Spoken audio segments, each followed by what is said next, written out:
can't buy. It resides between my eyes. Walked through the fire, came out better on the other side. See, life's like a beach if you find the sand. And right now, I feel like 100 grand.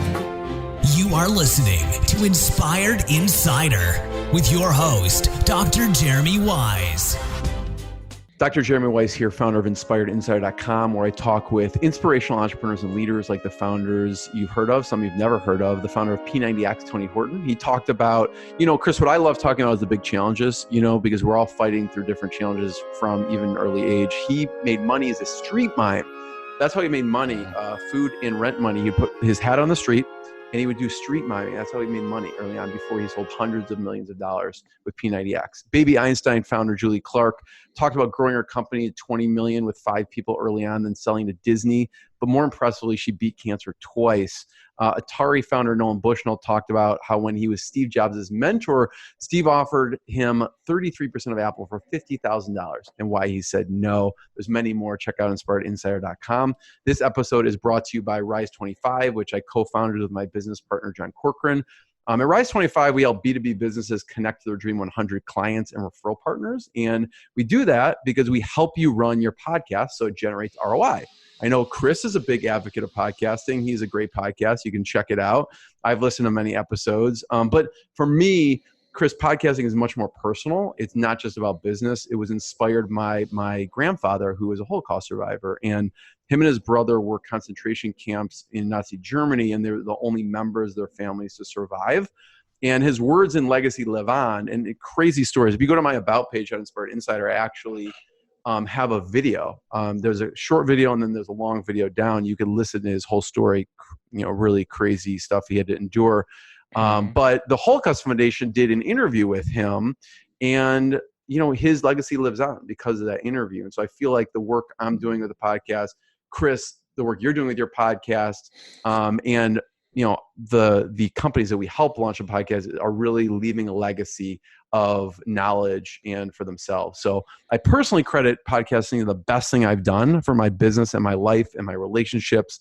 We take off 99% of the work, so your business can actually focus on the best use of your time, which is relationships and connecting to those relationships. So, we have clients that range from a Berkshire Hathaway company to lawyers, consultants, SaaS companies, you name it. And our team has been working with podcasters, since 2009. So I think if you have a business, whether you use this or not, you should have a podcast, period. If you have questions, support at rise25media.com or go to rise25.com. Check out more. Thank you. I'm excited to introduce today's guest. We have Chris Martinez, founder of Dude, and you can find them at dudeagency.io. They help digital agencies take on more clients and scale up with their flat rate, unlimited web design and development using their team in Tijuana, Mexico. And they're obsessed with hitting deadlines and helping agencies grow. They give you all the benefits. I love this part, Chris. They give you all the benefits of outsourcing without the downsides. And we know, staying up till 1, not hearing back, all those communication issues, you help solve those for companies, for agencies. And they work with all types of platforms: WordPress, Shopify, ClickFunnels, Leadpages, Aweber, Webflow, many more. It just depends on your needs. Chris, thanks for joining me.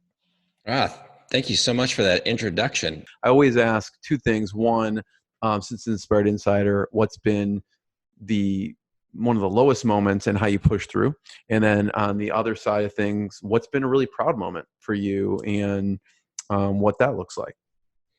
2 very, very good questions. Yes. Lowest moment. And it could be business related. Like, I know we talked about a lot of tough childhood stuff and your dad, which is, incomparable to what in business, but, it could be just a big low moment or challenge.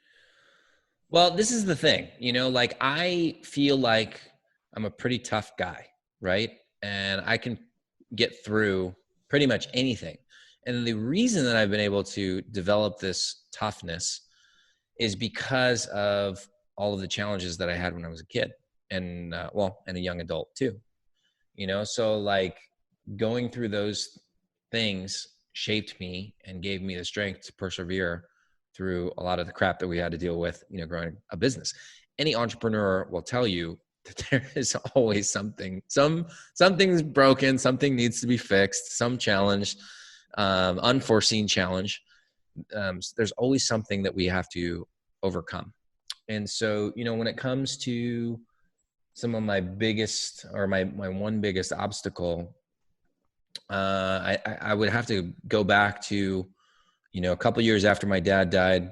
I was broke, no money. I was just on the verge of getting a job, and I just had a breakdown. I was just so angry inside, and it was just a moment, something super stupid set me off.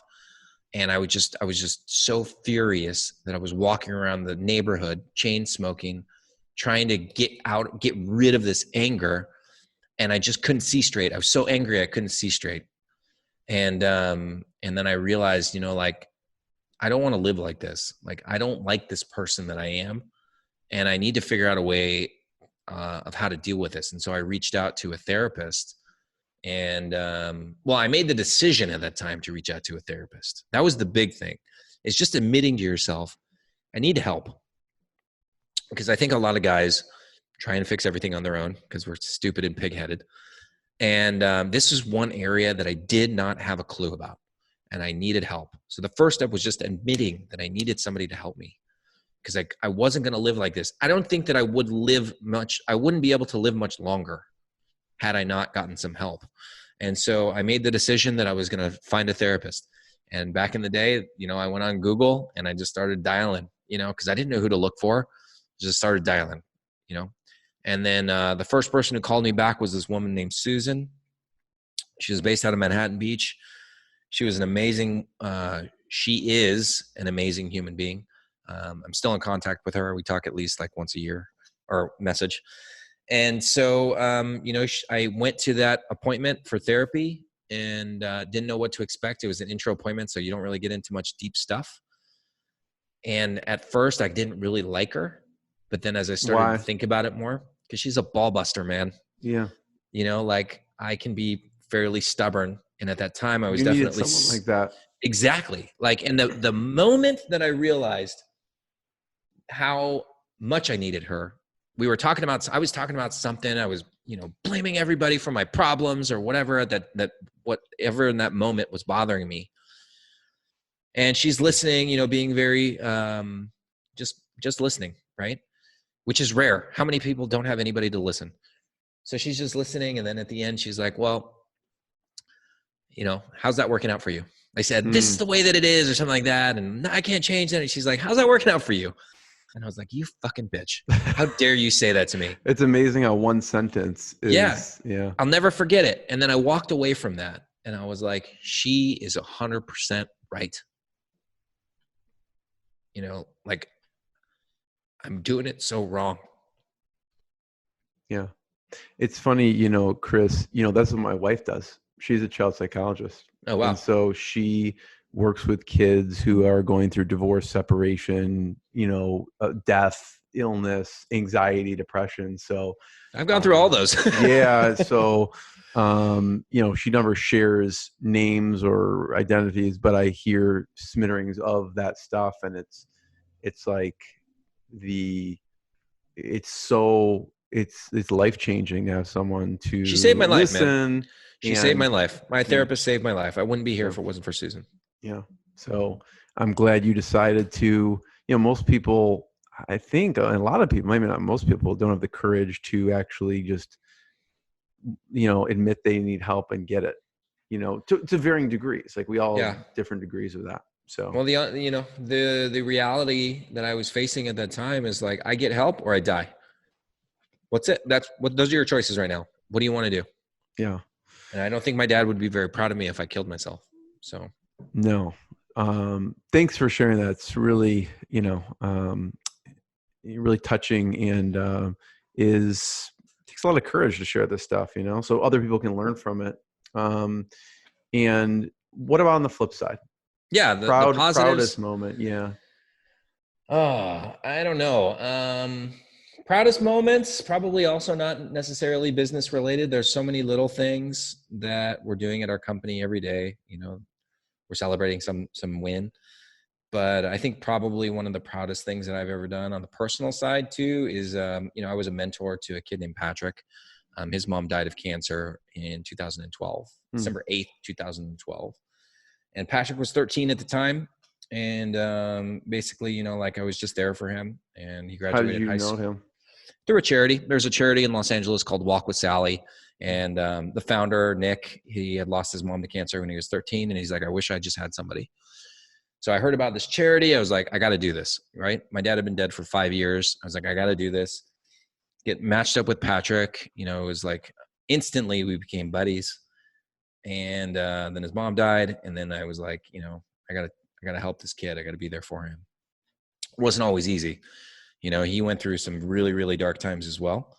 But he graduated high school. And then, in next month, in February, I don't know when this podcast is going to air, but end of February, he turns 21. I just turned 40, and we've been talking about celebrating his 21st and my 40th together since he was 13 years old. So, we're finally going to be able to do that. That's awesome. So, yeah. And then he's a great guy, great, great human being. I'm inspired by him constantly. What about from the team? I know you're probably very proud about as far as the culture and hiring and the team. Is there something you can talk about as far as a celebration you did with the team or a milestone of the team as far as culture goes? Oh man.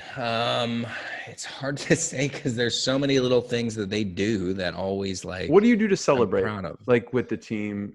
And it could be maybe on a monthly or quarterly or a yearly basis. What things, you always hear that some companies, they'll ring a bell if something happens or what. I don't know if there's a internal celebration or a Slack channel or something you do to celebrate certain wins internally.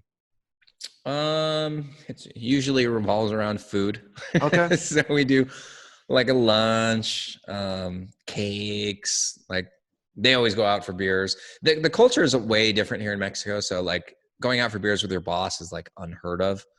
But I love it when they get together, when they go have fun together, because they're so tight. It's rare, that you have any organization of 30 plus people and everybody gets along, that there's not cliques, right? Everybody in our office gets along. And while I might not always be invited to go to the celebrations, it does make me really happy when it's Friday and, all the ladies are getting ready to go out and the guys are like, planning the bar that they're going to all go to, and they all go together. Yeah. Like to me, kind of like you built like a family. Exactly. Yeah. And I've said that, in our meetings in the past, I was like, we are the band of misfit toys.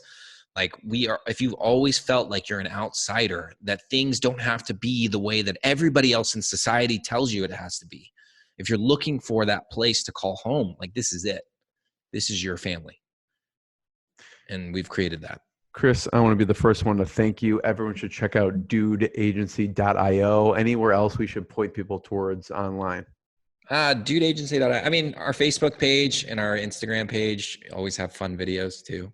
So, we have a full-time video marketing team. So they're always coming up with some cool stuff. Like, for example, one of my favorite videos we ever did was real Mexicans eat fake tacos. So they eat Taco Bell for the first time. That was a really fun one. Okay, we'll have to check that out. Link up that video somewhere. Oh yeah, for sure. Everyone check out dudeagency.io. Thanks again. Thank you, Dr. Jeremy. What I got, you can't buy. It resides between my eyes. Walked through the fire, came out better on the other side. See, life's like a beach if you find the sand. And right now, I'm feeling like $100 grand.